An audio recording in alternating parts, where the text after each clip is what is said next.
Cool. Everybody, welcome back to the USBG Palm Beach Education Week 2020. We are in our third seminar, and I'm pretty excited about these guys coming up, but a little housekeeping. Please, everyone, put your microphones on mute, and if you have any questions, put them in the chat, and then we will be happy to ask those questions to our presenters. But without further ado, I'm giving it to Megan. All right, hey guys, it's Megan. It's so good to see everybody.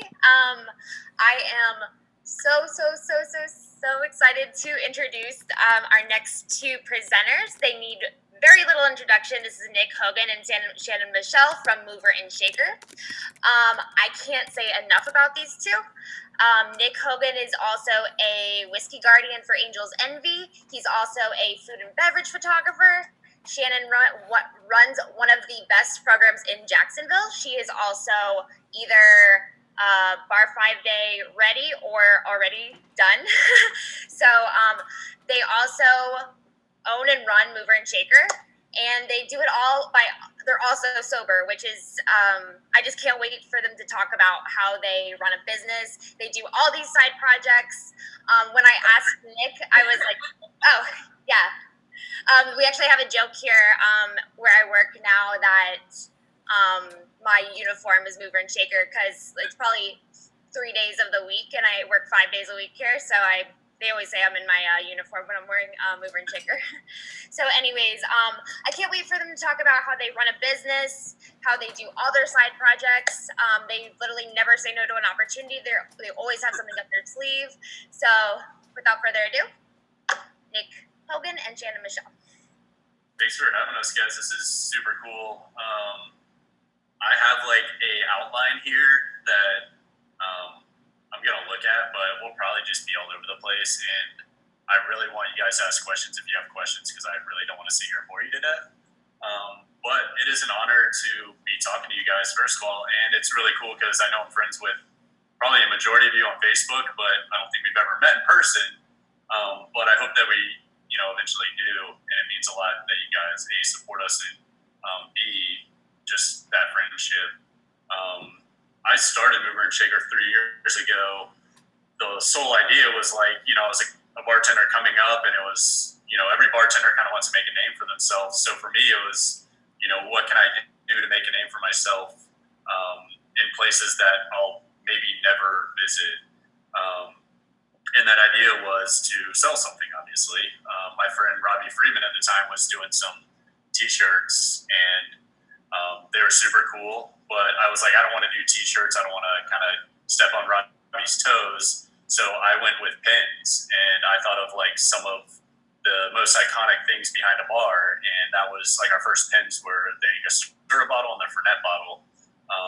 And kind of, as you've seen, we have now we have like over 70 shirts and 150 pins, so it's kind of taken off and made a name for itself. And I guess I accomplished that initial goal of branding myself, which is really cool. And obviously met Shannon before that, but she's kind of come on board and helped a lot of the ideas. We are both bartenders. When we sit down and think of ideas, it's kind of just bouncing things off each other. And as you can tell, a lot of our stuff a lot of our things are just kind of parodies or puns or like really niche, kind of nerdy, like bartender, like only bartenders get them. So you have to be a bartender to come up with those ideas. So it's just silly stuff like you think of when you're working. And that's been how it's worked out. Yeah, we take a lot of influence, I think, just from what's happening around us and from other markets that we have traveled to. We obviously not this year, but last year we traveled to I would say maybe 25 different cities, and every time we go somewhere new, we like to immerse ourselves in that cocktail culture of that city and like to learn what people are doing there and what they're interested in, and then we kind of come home and take that to heart, and we just bounce ideas off of each other and see what kind of works. We've been lucky to work with a lot of really awesome artists and do collaborations with people from traveling and doing all this. And we're just really lucky to be two cocktail nerds who just make a living off of having fun and inspiring the community. Yeah, I think that's the most powerful message out of all of this is like everything in our success is because of the community. And, we've always operated as a bartender's brand by bartenders, and we've always prided ourselves on giving back because it's built by you guys. It's essentially like bartender's brand, and it's just kind of how we see it.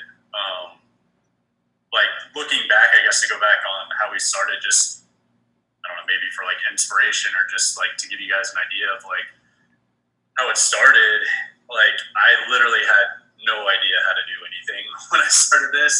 I just had like this idea that I wanted to make something and just pieced everything together from like shipping stuff when I got off work at 3 a.m, like until like 4 or 5 a.m, like printing it out on like an actual piece of computer paper before I realized you could get like thermal paper, like just seriously the most like simple stuff like shipping, design work, like working with designers, printing stuff like t-shirts. I mean, I literally started from like ground zero.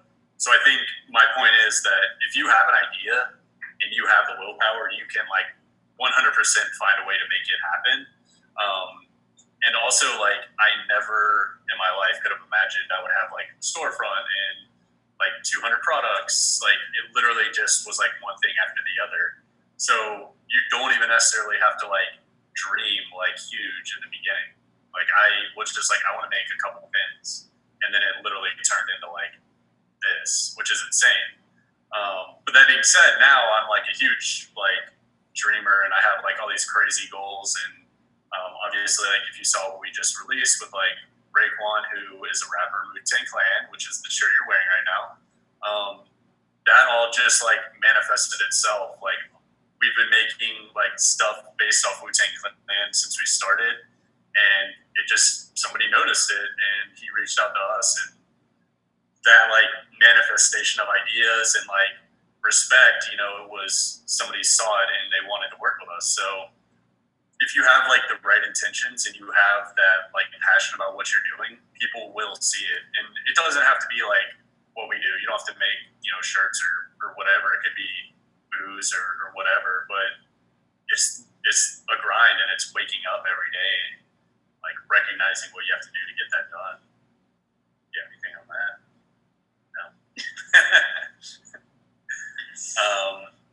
Yeah, so man, any questions? Like, I would love for you guys to fill this thing up with questions if you have any. But I will move on to yes, I guess I'll go into like social media a little bit. Kind of when I was starting Mover and Shaker, I also started with Angels Envy, and I took like a little more like calculated approach to social media, and I think you're seeing that a lot more now. Like if you look back 3 years ago on like Instagram and Facebook, like people were posting cocktails, but now the game is like so ridiculously changed with like the level of content.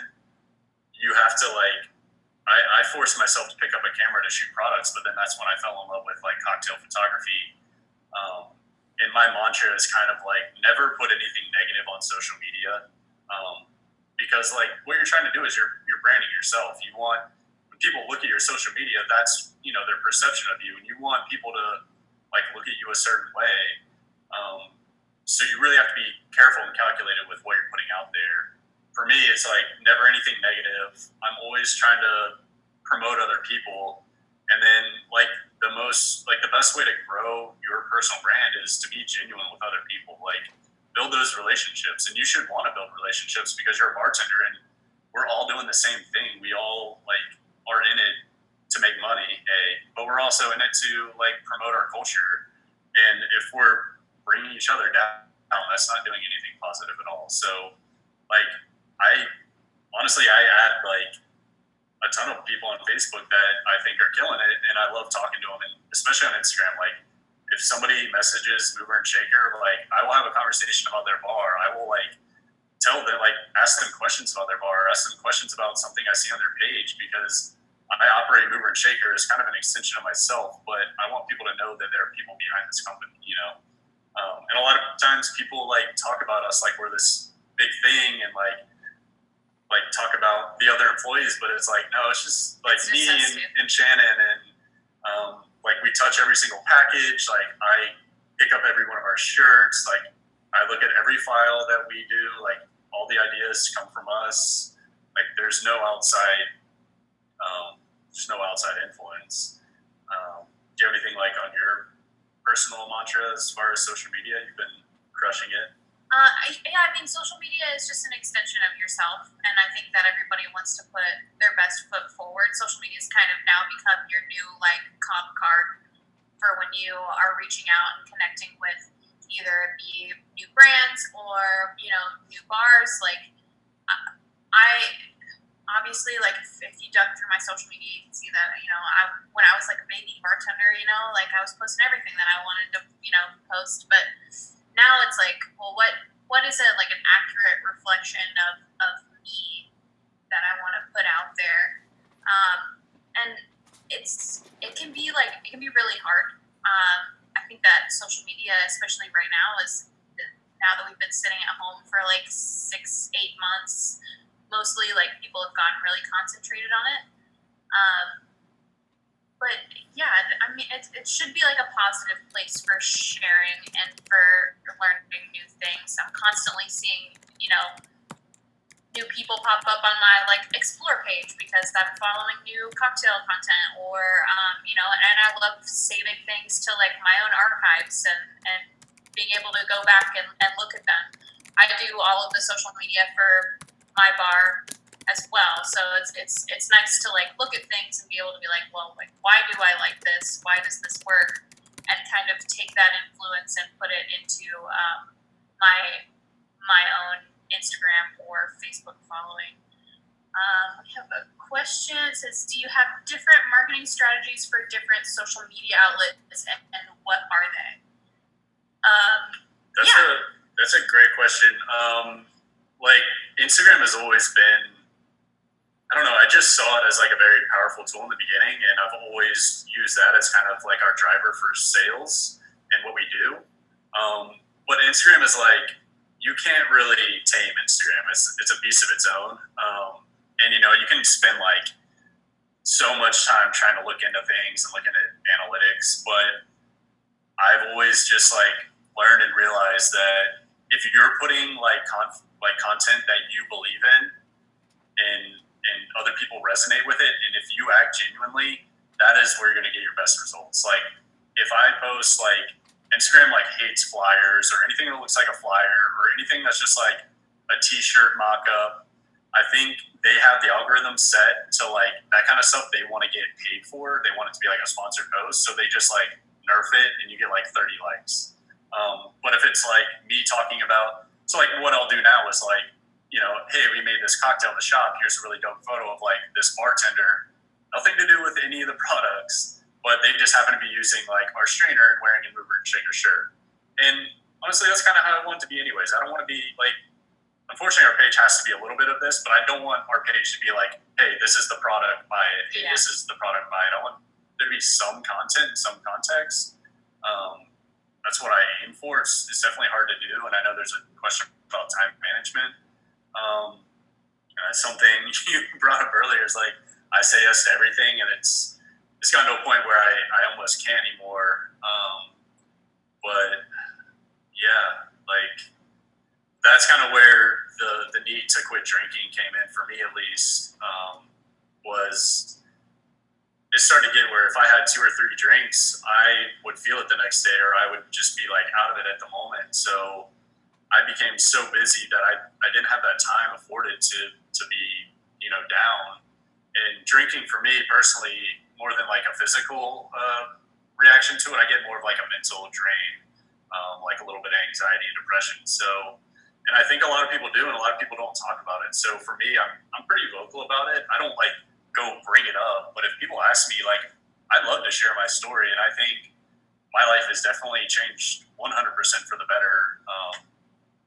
Totally cutting it out, I don't think everybody has to totally cut it out, but for me, it just doesn't work with my body, and it doesn't work with what I'm doing right now. I would love to, some point in the future, be able to drink, one or two drinks here and there.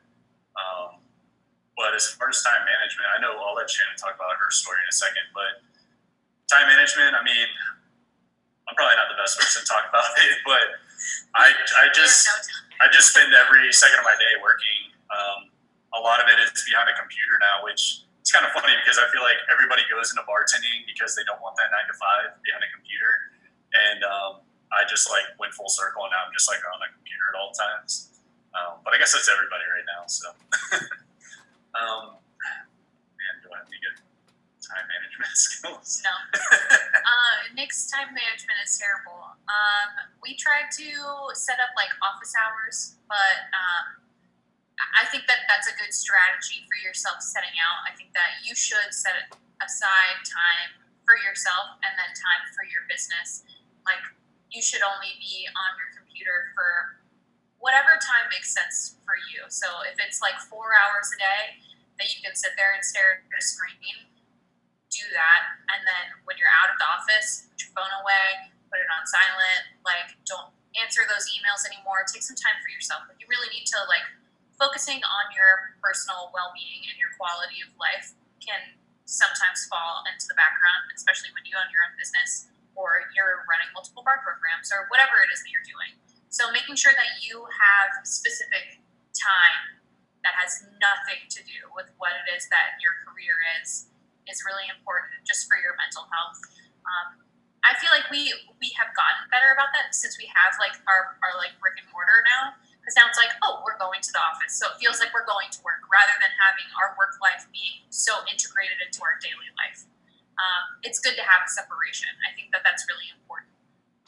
But of course, it still follows us everywhere. I mean, it'll be the middle of the night and an idea will pop up in your head and you can't help but not talk about it or, not write it down into your notepad. So those things will happen, but it's best, I think, to just make some time. I think for us, it's still hard because she still bartends, I still bartend a little bit. So, when you're trying to get onto a more 9 to 5, strict schedule, and then you have a 3 o'clock, 4 o'clock day, it totally wrecks it. And there's no way you can really adhere to that schedule. Yeah, there'll be times when we're here until 3 o'clock in the morning because we have to, glue boxes together or we're doing a pop-up or something. And we did a pop-up in Orlando and that just threw everything off. Yeah. I think for us, it's more about being fluid and then really being conscious about your time. So like she said, for me, you got to put your phone away sometimes. Even if it's for 30 minutes, if it's for an hour, I look at my screen time app and it is really scary. Honestly. Or download a good app that has absolutely nothing to do with anything. I have an app that's literally just me cutting pieces of fruit.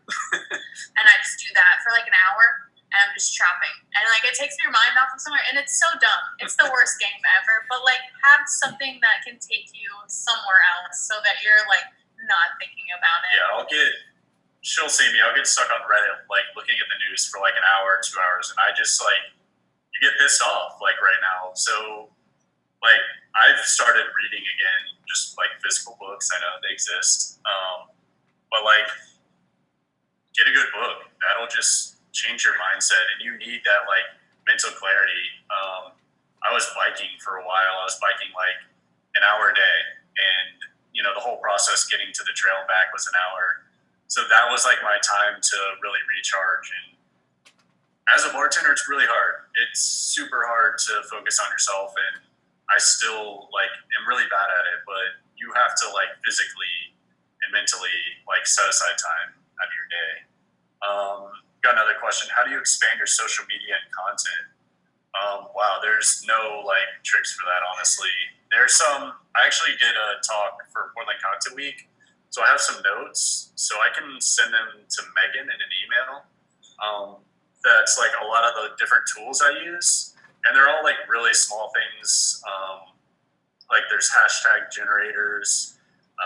There's this little app that I use that helps format posts. That's really cool. Man,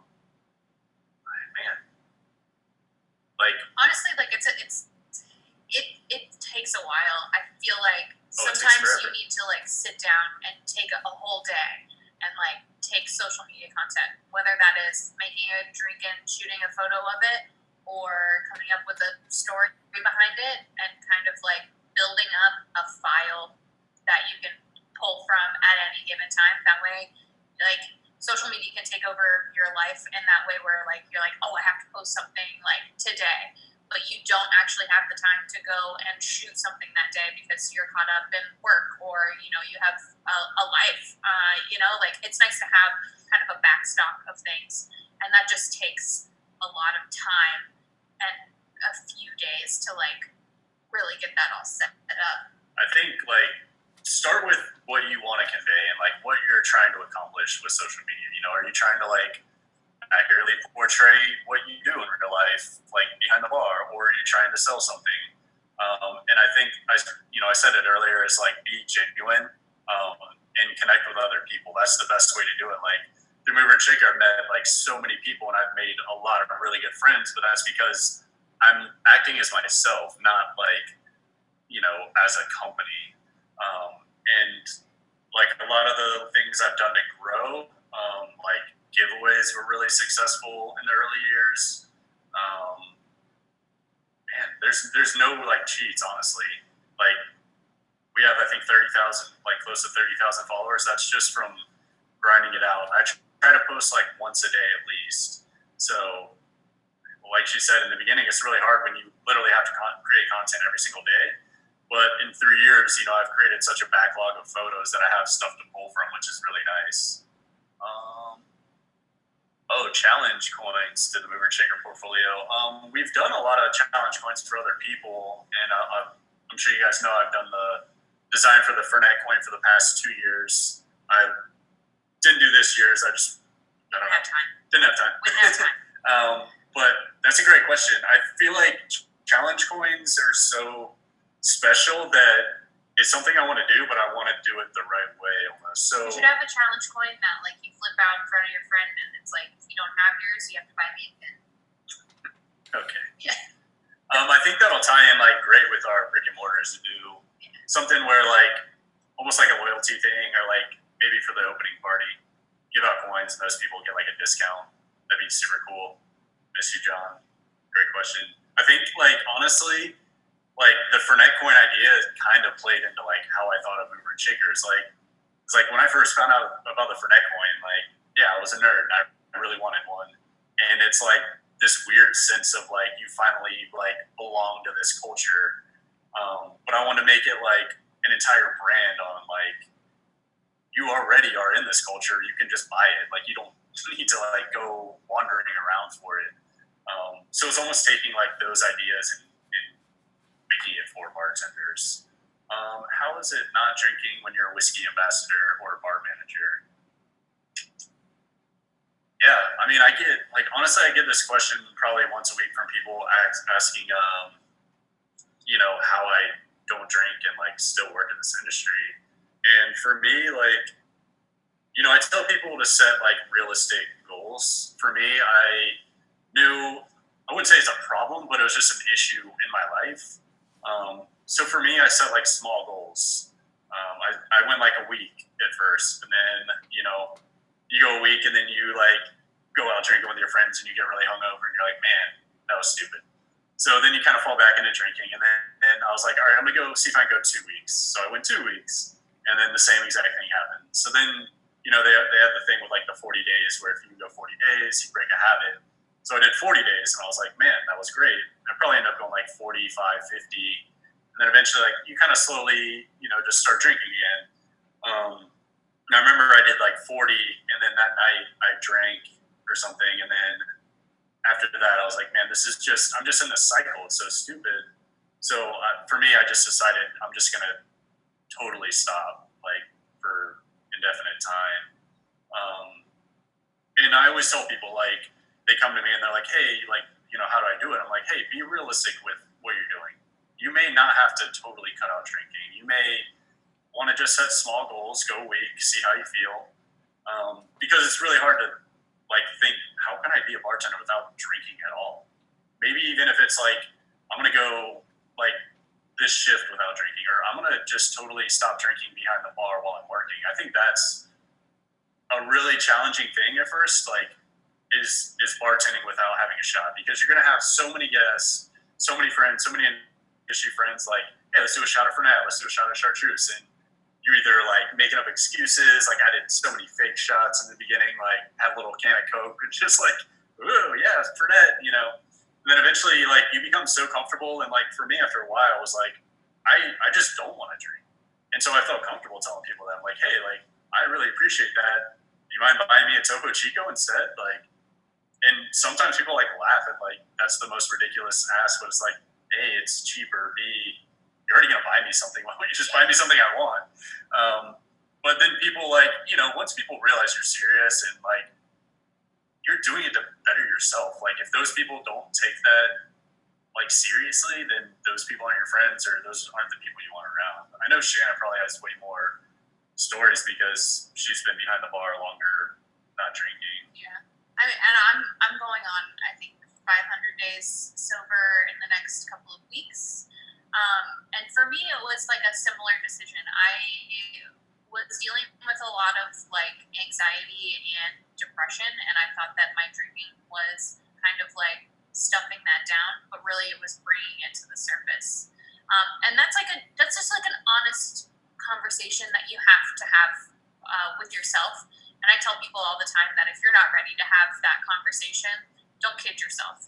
Like, we bullshit all the time. Like, there's no reason to like bullshit to your own person, you know. And if you're not ready to give up drinking, then you should take small steps to get you to that place. But you really do have to be like on that like mental playing field that like, I don't want to drink, because you can't half-ass it. Not in the industry, you can't, you know, just do it halfway. I started out by not drinking anymore behind the bar, and kind of gave that up. I did a couple of weeks without drinking and then kind of fell back in. And then again, like those crazy little like bubble demons like come up in your head, and you're like, all right, like I really just don't like this. And I quit. I lost a lot of friends. I think that that's hard, but you know, like those were like my drinking friends. They weren't people that actually, you know, knew what I was dealing with from like a day-to-day basis. And I still see them from time to time. We still go out to bars. Like we don't like, we're not hibernating at home. Like we go out and we're still very like interested in our like hospitality industry, and people forget that we don't drink all the time. Yeah, that's like, I think the one thing I've learned is like, when you stop drinking, you actually become comfortable with your actual self too. So like, to go to a bar, you have to learn how to go to a bar sober. It's hard. But it was hard to go to Tails and not drink. Like yeah, I went to Tails for the first time and not drinking within the first like month of myself like quitting drinking. And we were at like the tiki and slow jams party, and everybody's just hammered. And like it's hard to have a conversation with people, and you're like, well, if I just had a drink, like we'd all be on the same level, and I'm like, you know, I'd be able to like chat and have fun. But it was like, no, I'm still having fun. It was just like I'm just having the same conversation 5 times over. Yeah. But we're also the people that are up at. Yeah, we still sleep in, but we're up at 10. You know, we're having a productive having day. a day and enjoying New Orleans for what it was. You know, and you get to, I think you just get to enjoy a lot more things that you necessarily wouldn't have enjoyed, and that makes it like worth it. Being able to, you know, remember weddings and being able to remember, you know, your shift behind the bar, and having that kind of like mental clarity is really rewarding, I think. And it's hard in the beginning, but it gets better. And honestly, like I was talking to my boss the other day because we were talking about me coming up on 500 days, and he was like, well, how do you feel? And I was like, I feel like me. I feel like, you know, like I feel more of like a genuine sense of self, and like I don't have to like hide who it is, who I am anymore. And I feel good. Like I not being hungover is like the best thing ever. It's like, it really does like make you feel so good to like wake up in the morning and have that like Snow White moment of like birds chirping and like your coffee's getting made, and you get to enjoy those little things rather than like disliking them. There's a good question from Rob. What are your thoughts and tips for non-alcoholic options becoming more and more popular? I mean, like it blows my mind that is just like afterthought to begin with, because it's like you're just limiting yourself by not having those options. Because like even as a drinker, like sometimes you want to go out and just have something that's not booze.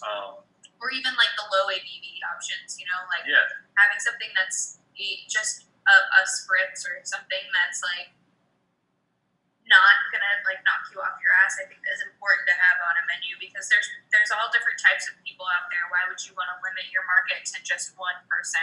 and so many people want to socialize, and like you can socialize having like 2 beers and then having coffee or whatever. I mean, there's like an awesome.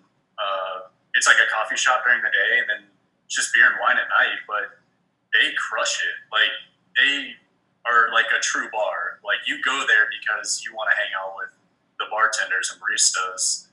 But it's that ambiance and that feeling of like belonging that you're their friend. And like I go there and just like drink coffee, and I'll be there like 8, 9 at night, and I'll be like catching myself having like coffee, and I'm like, I want to go there so bad just because I want to socialize.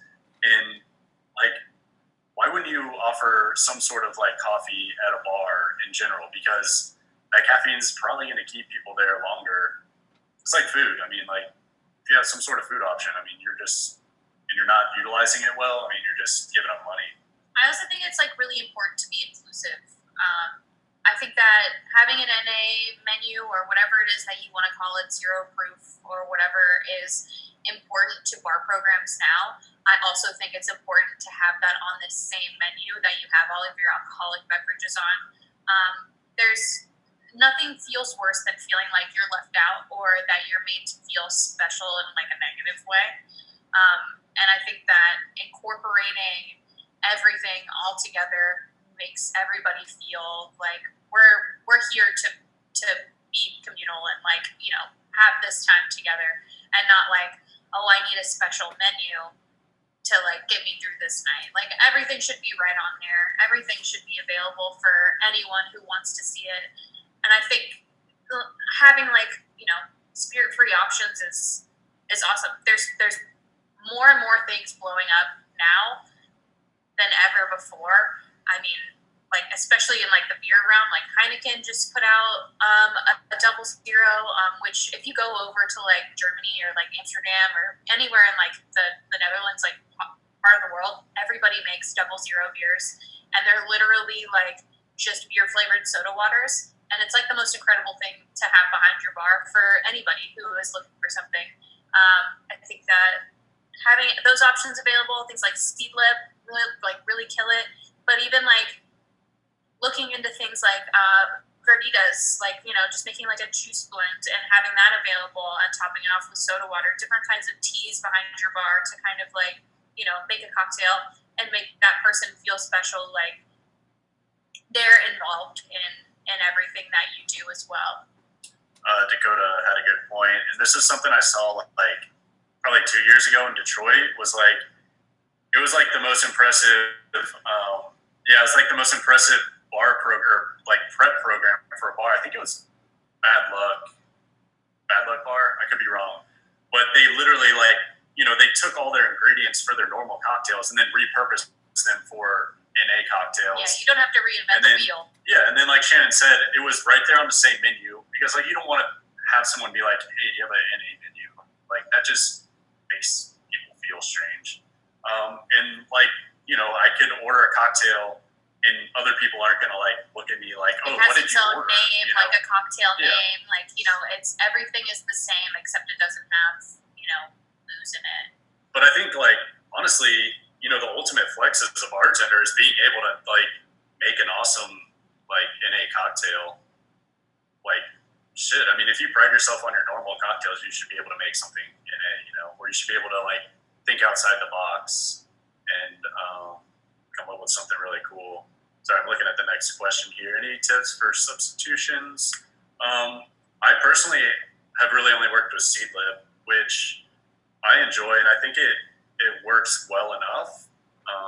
Do you have anything? I think there's like different types of like teas that you can integrate. Getting into like the tea world is like really cool. I forget what the name of it is. It might be Oolong or Lapsang tea has like a similar like smoky flavor with like Scotch, so you can kind of integrate that into if you want to do like stirred cocktails. You can also still like smoke NA cocktails just like how you would with I think like with regular drinks. I think even if you're just doing like a normal bar with NA options, I think me personally, like looking at other cultures and what they do for just like normal drinks, like Kava. We have a kava bar here in town Kava, now that's like- become really popular. I know it's like really labor intensive to make kava for yourself, but But if these it's are all available. things you could repurpose for cocktails. So like you could do like Thai teas, you could do mango lassies like an Indian thing, yerba mate. Like if you look at other cultures' drinks, like those are A, just great options for normal drinks, and then B, repurposing those for cocktails. I mean, you're gonna blow people's minds. That's a great question. I actually have some in the storage unit, I think. I don't think we can sell them, but we'll We'll figure it out. We'll figure it out. Any other questions on? Oh wait, oh no, it's the same one. Yeah, I like how this just turned into like NA cocktail hour. I think like honestly, don't stress about like making NA cocktails. Just stress about doing something that fits your bar that appeals to like everyone. Because when I go into like somewhere, I just want to feel comfortable at the end of the day. And I can go into a dive bar that doesn't serve any drinks and be fine as long as, you know, I'm greeted. And if I say, like, do you have any NA beer, you don't just, like, scoff. And you're just like, yeah, man, like, I got O'Doul's. Like, great, you thought about people that don't drink. And that's, like, literally all that matters is that thought. Granted, if, you know, they said, hey, I got, like, 10, I'd be like, oh, dope. Like, I can pick one that doesn't suck. But That's just here we are. expensive. Yeah, let's go back into, I don't know, some mover and shaker stuff. Anybody have questions? Anybody have like ideas of their own that they want to do something that's like off the wall? Megan's smiling. I guess I can talk. Let me talk about being like a whiskey guardian real quick. Honestly, I haven't really had that many crazy questions about it. I'm like, I do a lot of stuff with our like Jacksonville Bourbon Whiskey Society group here too. That's like pretty big on Facebook. It's just all about confidence. And like, if you believe that you're gonna like want to take a step back from drinking or just a break or whatever, and you're confident about it, like people don't give me shit. I don't know. And even if they do, like I just laugh it off or I just spin it back. I mean, I don't think like drinking should be your personality. So I don't know. Like, I don't know. I feel like people really don't give me much crap about like being a whiskey guardian. I think a lot of my accounts and a lot of the people that I work with, they're my friends. Like it's the best job in the world because I don't have to sell anything. I go to my friends' bars and we do like awesome events and I want to support them and they want to support me and like they know everything about me. So me like cutting back drinking was just like, oh cool, like Nick's cutting back drinking, you know? I mean, like that's what's beautiful about our industry is like I want to be friends with all you guys and I want, you know, to be friends with everybody that's trying to be successful. And if they make a decision, like we should be respecting that. That's the kind of society we should live in. Like I think like as long as it's just respect. As long as you have like a deep education and an understanding for what your industry is and what it is that you're trying to do, like with Nick being a whiskey guardian and with myself, like I did Bar 5 Day last year, which if you're unfamiliar with Bar 5 Day, it was literally the hardest thing I've ever done in my life. It's 5 days. 4 of them are spent tasting 250 spirits. So that's about 60 something spirits a day. And I did that sober. When I was telling that to people who were around me and people, you know, there were some people there that I knew from the industry. They were like, how are you going to do this? And I was like, I'm not really sure. But, you know, like for me, being able to think of bartending and cocktail tasting as my career and not my life has helped me tremendously because I was still tasting things. You have to do it and spitting them out. And I honestly retained so much information from not being able to or not imbibing before, and like being able to kind of come in with like a blank slate. But it blows people's minds all the time. They're like, how do you know this much stuff? How did you get to this point without being able to consume alcohol? And I think that it's what I love to do, but it doesn't consume me as a person. It's not my personality. Yeah. I don't know. It was real hard. If anybody ever wants to talk about Bar 5 Day stuff, I'd love to chat about it. I did pass, so Megan, holler at your girl. I'll be there for you. I definitely needed to talk myself off of a ledge quite a few times. Oh my gosh. I can't tell you how many times I would just like sit in a bathroom and just like stare at a wall. Dude, John, that's awesome. That's super impressive. Like that was one of my goals 2 years ago, but that was right when I quit drinking, and I didn't think it was possible. So I'll have to pick your brain. Any advice to current bartenders looking to get into ambassadorship? For me, when I got my job, I had just come out of the Woodford Reserve competition, and that was one of the first big competitions I kind of won. I don't think there's like a key to success with this. It just goes back to being passionate. And honestly, brands are looking at kind of, are you stable? Like, what is your image? How connected, and like, what does your network look like? Obviously, you guys are all in USBG, so you're doing a great job with networking.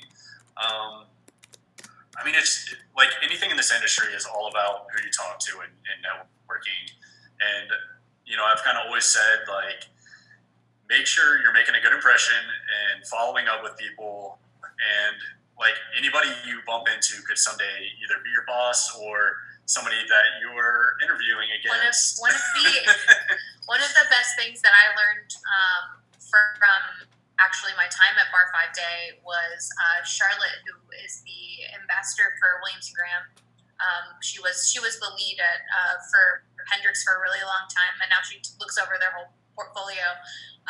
She said, nothing good happens after midnight.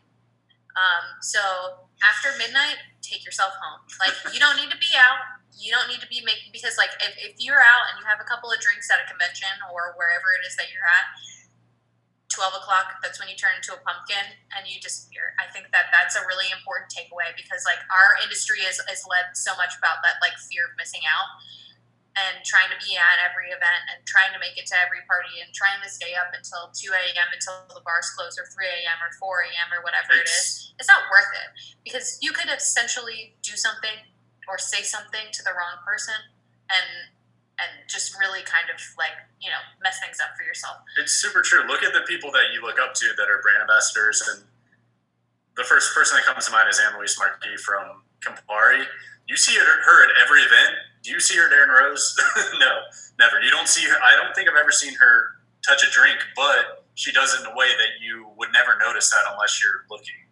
You want to become like a unicorn. A lot of people that like, they're doing their job so well that you don't notice the nuances of what they're doing unless you were looking for it. And like, honestly, I looked up to Sabrina from Fernet a lot. Like, she somehow is everywhere, like, pre-COVID. She's everywhere at the same time. She's doing a great job. She's like a friend to everybody. Everybody wants to be her friend. I mean, hustlers, like, you just got to look up to them, and it's all about work ethic and image and just networking. Network plus net worth, yes. What are your feelings on the old adage? The customer is always right. Blah, blah, blah. Tales about Aaron Rose. No, definitely go to Aaron Rose. You have to go to Aaron Rose. The customer is always right. Man, this is a tough one. They're not. They're often wrong. But you can't tell them that. Or you can. I'd like to tell people that in a very roundabout way. I have experiences all the time. I think just being like a bar manager in a like very male dominated field, even though women make up the majority of bartenders across the world. It's still looked at as a very kind of male dominated industry. So people are always trying to try me. And it's really hard because I want people to come to my bar, but I don't want you to sit at my bar if you have no respect for it, or no respect for my employees, no respect for me, no respect for anything that we're doing. Right now in this time of COVID, we've been open pretty much the entire time, which I'm grateful for, and I definitely think that it's made me a better bartender because of it. But being able to word what you're saying in a way that it conveys to the guest that it's their idea that things are happening is a really hard trait to get into. I don't believe that the customer is always right, and I don't believe that you should be bend your will or your moral compass for somebody else who's sitting in front of you just because they're paying for the cocktails that you make. If you're trying to give me specs for your own cocktail, sure, I'll make that for you. That's a totally different thing, I feel like. But it's really hard. And also you want to create the kind of bar that you're working at that you would want to go to. And I always try to keep that in mind. Sidecar for me is a bar that is for predominantly industry people, and for those people that are getting off of work late at night. Those are the kind of people that I want in my bar. I don't really care about the rest. As long as my industry people are very, very happy, that's what's going to keep us going. Being able to keep industry people in your seats, I think, is one of the hardest things to do, but is one of the most important things. I think this is a really tough question. I think, we all owe it to our guests. They're the reason we're there. We want them to be happy.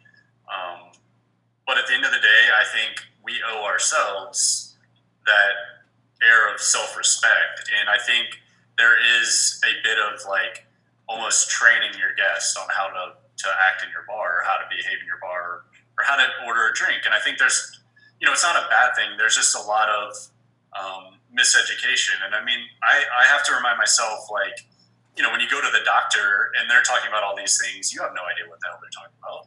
So, they owe it to you to educate you, and you kind of have to do the same, at your bar. Granted, are you going to be able to do that at 12 o'clock on a Friday when there's a guy asking you for something ridiculous? You have to make those snap decisions, and is just smiling and giving this guy what he wants going to be the best, or is taking 10 seconds out of your night and having a word with him? You definitely have to tailor it to the individual. For sure. And I came into this industry totally I had worked in hospitality before, but I came from a totally different field and came back into bartending. And man, I was so, my first day as a bar back, I could not believe the stuff people were doing, and it was just crazy. I mean, it was at Oddbirds when it first opened, so it was more of a clubhouse. It was a party scene, and the owner basically put it on me to kind of turn things around. He's like, "Hey, you got to do last call. You got to tell everybody to get out of here." And I'm walking through the crowd, and people are like, "Who are you?" They're like, "I'm staying here till 3 drinking." And I'm like, "Holy shit! Is this how this bar is?" But that being said, a week later, I'm like, "Get the fuck out!" You gotta go. It's too cops are coming, all this stuff. And I think it's growing up, I was always very introverted, but I've always put myself in positions where I put myself out of my comfort zone. And I think bartending is amazing because I think a lot of us are actually introverts, but the bar gives us that platform to find ourselves and be confident in ourselves. And I think there's nothing wrong with the customer's always right, but I have the confidence to tell them how they should be acting, I think is the short story of what I just said. And coming in as a united front with whoever your management team is, whoever your other bartenders are on duty, I feel like it's super important. But before every shift to do kind of a little roundup and be like, all right, how's everybody feeling about this, and making sure everybody's on the same page.